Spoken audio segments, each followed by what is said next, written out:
She wears red feathers and a Huly-Huly-Skirt. She wears red feathers and a Huly-Huly-Skirt. She lives on just cokey-nuts and fish from the sea. A rose in her hair, a gleam in her eyes, and love in her heart for me. I worked in a London bank, respectable position. From 9 to 3 they serve you tea, but ruin your disposition. Each night at the music hall, travelogues I'd see, and once a pearl of a native girl kept smiling right at me. She wears red feathers and a Huly-Huly-Skirt. She wears red feathers and a Huly-Huly-Skirt. She lives on just cokey-nuts and fish from the sea. A rose in her hair, a gleam in her eyes, and love in her heart for me.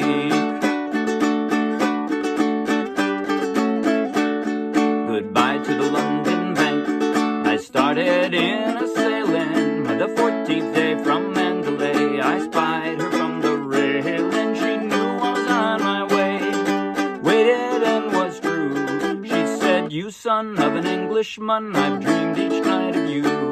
She wears red feathers and a Huly-Huly-Skirt. She wears red feathers and a Huly-Huly-Skirt. She lives on just cokey-nuts and fish from the sea. A rose in her hair, a gleam in her eyes, and love in her heart for me.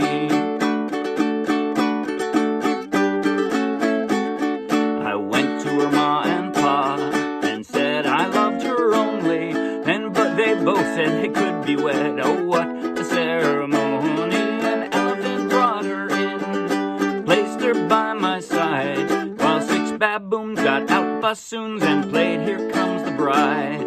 She wears red feathers and a Huly-Huly-Skirt. She wears red feathers and a Huly-Huly-Skirt. She lives on just coconuts and fish from the sea.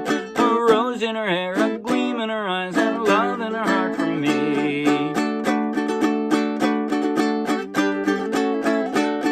I'm back here in London town, and though it may sound silly, she's here with me, and you should see us walk down Piccadilly. The boys at the London Bank kinda hold their breath.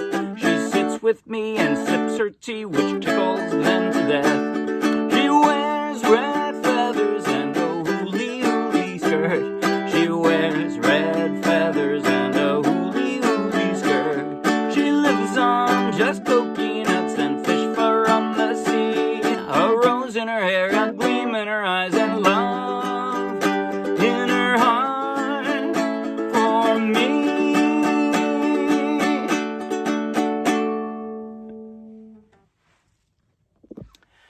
That was She Wears Red Feathers by Guy Mitchell with Mitch Miller and his orchestra. Ooh, that goes back.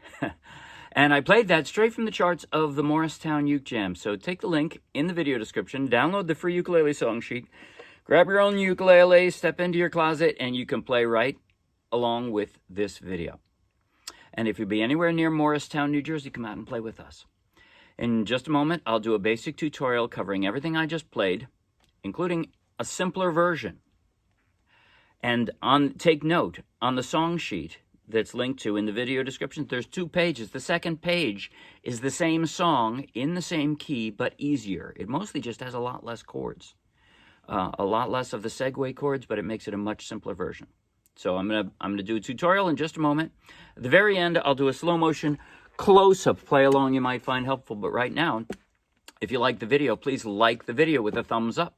If you want lots more, subscribe to our YouTube channel. And if you want hundreds more free downloadable ukulele song sheets, each one with a link to its own free video tutorial and play along, then check out our Dropbox and then come play with us. Okay, the right hand is pretty simple in this song. I basically had 2 modes. The chorus which is highly repeated. The chorus, I mostly did just down strums. At the very end, all the chords at the end that were the sort of segue in between. Okay, that's not just down strums, but the rest of the chorus, the singing part of the chorus, I just did quick down strums with the emphasis on the first, which is like 1, 2, 1. Right? It's every second one gets the emphasis. She wears red feathers and a Huly-Huly-Skirt. She wears red feathers and a Huly-Huly-Skirt. You notice that way, the way I'm doing it, that every chord change is part of the emphasized down. But you don't really have to think about that. Just, if you want to emphasize one over the other, it's the first. 1, 2, 1, 2, 1, 2, 1, 2, 1, 2. Like that. Then in the verses, I called it it's a 4-beat strum as opposed to a back beat strum, right? It's a front beat strum. But so, I worked in a London bank. Down, down, up, down, down, down, down, down, down, down, up, down, down, down, down. So I'm doing more than just downs. I do have one up stuck in the middle there. I wrote out the strum in the song sheet, so you can check that out. But down, down, up, down, down, down, down, up, down, down, down, down, up, down. That's the only difference. The chorus was down, down, down, down, down, down, down, down. The verse is down, down, up, down, down, down, down, up, down, down. That's it. Okay, chord transitions now. Remember, the first page has lots more of them. The second page, the simpler version, basically just skips all of the segue chords. It has like 6 less chords that it uses, I believe, but also lots of the chord changes don't have to be made. You just stay on a chord longer instead of using those segue chords, the in-between chords. So here goes. We're starting out with the D. And you can note, I'm going to use 2 different kinds of D in this song. That is to say, I'm going to use my strong fingers or my weak fingers, depending on whether I'm going from an A like this, or whether I'm going to do a D6. But since we're starting out on a D, I have my choice.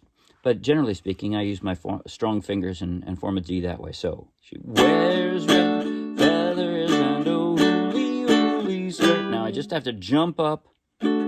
There's nothing in common in my fingers between those 2 chords, sorry. Just have to jump up and drop an E minor. She wears, and then again, from here to an E minor, I'm sort of moving my middle finger down sideways, but there's really nothing in common there between the E minor and the E minor 7 there. She wears red feathers and, again, we got to pick them all up and drop them down. Sorry about that, but here you'll see a connection. Huly-Huly-Skirt. So I've got that F sharp minor. I just pick up 2 fingers and I've got the A7. And then I drop down, you notice, my weak fingers to form the D. Because it's easier at that. I could just do this too. But, well, you can do it either way if you want. But the way I do it usually from an A7 is I'm going to drop my weak fingers onto the D. But then again, you got, well, no, now. And you notice I didn't actually pick up my index finger. I didn't think about it. It doesn't need to stay down when I do the D, but it's just sitting there. But now that it's there, I'm sliding it up 1 fret, and I've got that G, right? So my index finger, I'm just going to slide up 1 fret to that G. She lives on just cokey-nuts. And again, from here, from the G, I'm going to use my strong fingers for the D. My ring finger's going to just slide down 1 fret and drop the rest of the fingers around it. And fish from the sea. And now here's one of the places where you make the song a lot easier if you do the easier version. You can just do a rose in her hair, a gleam in her eyes, and love in her heart for me. You could do that, right? And that's what the easier version has. But if you want the extra panache, then from the D, you have to jump to a very quick A. A rose in her hair, a gleam in her eyes. Okay, and you have a choice here. You can do A the most natural way, and and then jump to a B minor. Or if you'd rather, you have to jump a little farther, but there's a little more connection if you want to use these two fingers for the A. Either way, right? I think most of the time I was doing this. A rose in her hair. Now you notice there's a stop there. I'm using my right hand to give it a firm stop. A rose in her hair, a gleam in her eyes. That's for drama, right? The stop gives you just a couple words of acapella that adds a little differentiation in the music. And love in her heart for me. Now you notice the easiest way for me to go from A to D is the way I described. I've got those weak fingers. But now, with the chords at the end, I actually am going to want to switch to the strong fingers. So that's usually what I did. Gleam in her heart, oh, and love in her heart for me. And then I switch to the other fingers because the easiest way to go to a D6 is just drop a pinky and pick it up. You can if you want. You could do that if you want, but all you have to do is drop a pinky. Right? That's what that part is. By the way, I first started playing this. Whoops.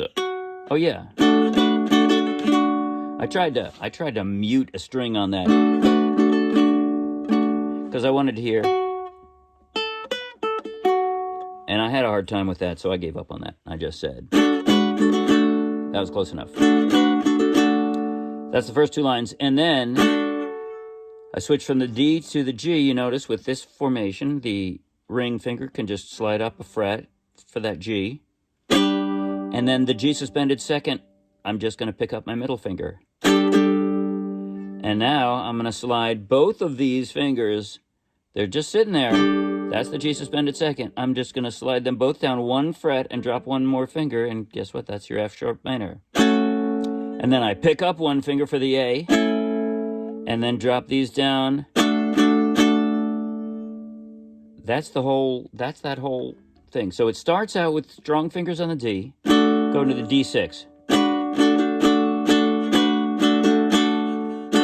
And then slide up to the G. Pick up for the G suspended second. Slide down for the F sharp minor. Pick up for the A. And drop them down for the D. I'm going to do that 2 more times. Slow motion so you can see.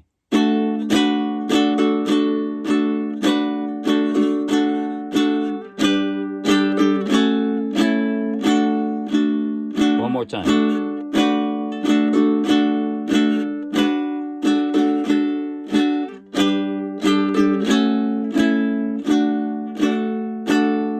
Okay, and now I'm going to switch back to the strong fingers because now I'm going to go back to D and D6 again.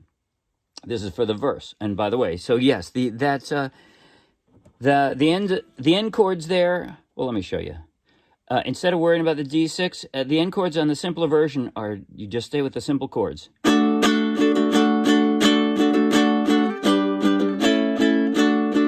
So I'm still doing switch from the strong D to the weaker fingers on the D, but I'm just doing simple chords. D, D,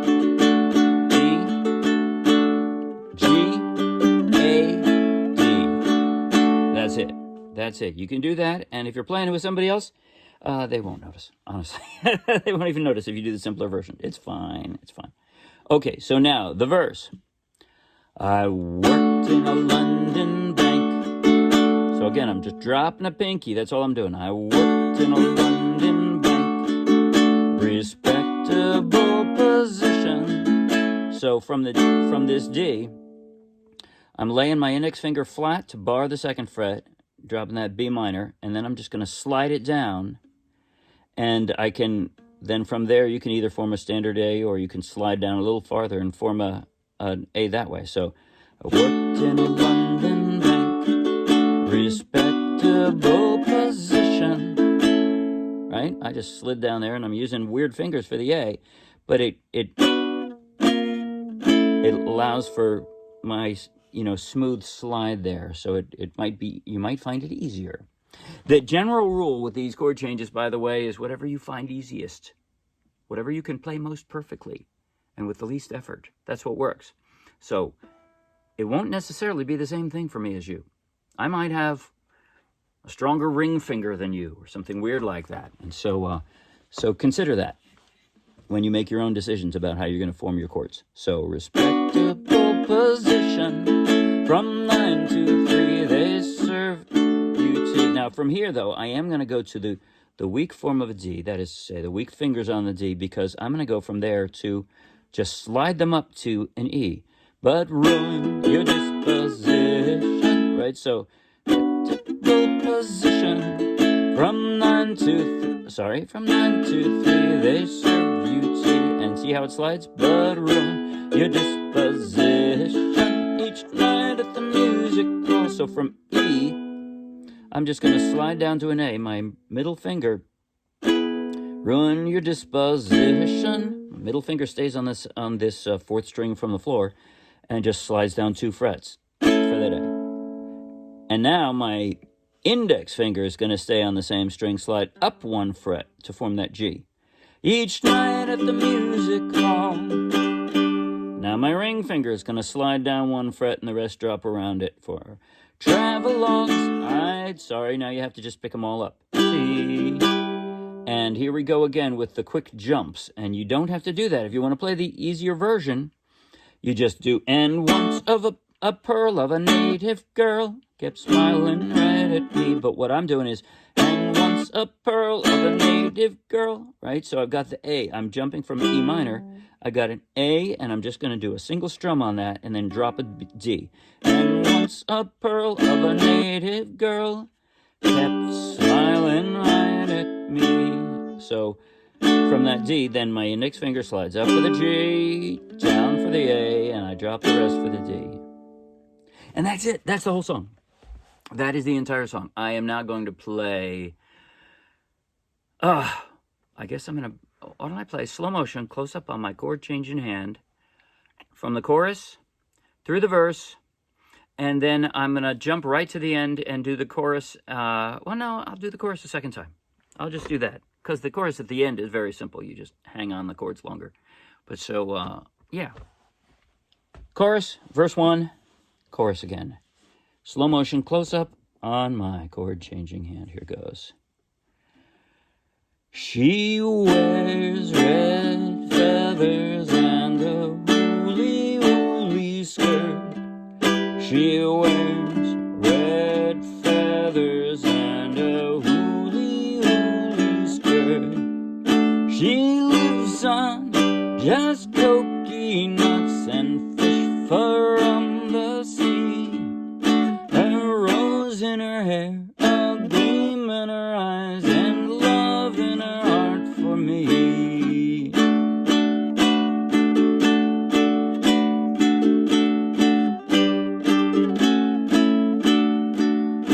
I worked in a London bank, respectable position. From 9 to 3 they serve you tea, but ruin your disposition from each night at the music hall. Travelogues I'd see, and once a pearl of a native girl kept smiling right at me. She wears red feathers and a Huly-Huly-Skirt. She wears red feathers and a Huly-Huly-Skirt. She lives on just cokey-nuts and fish from the sea.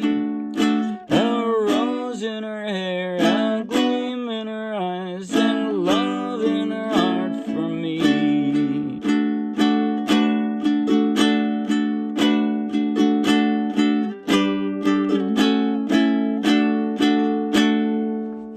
That's it. See you Wednesday. Bye.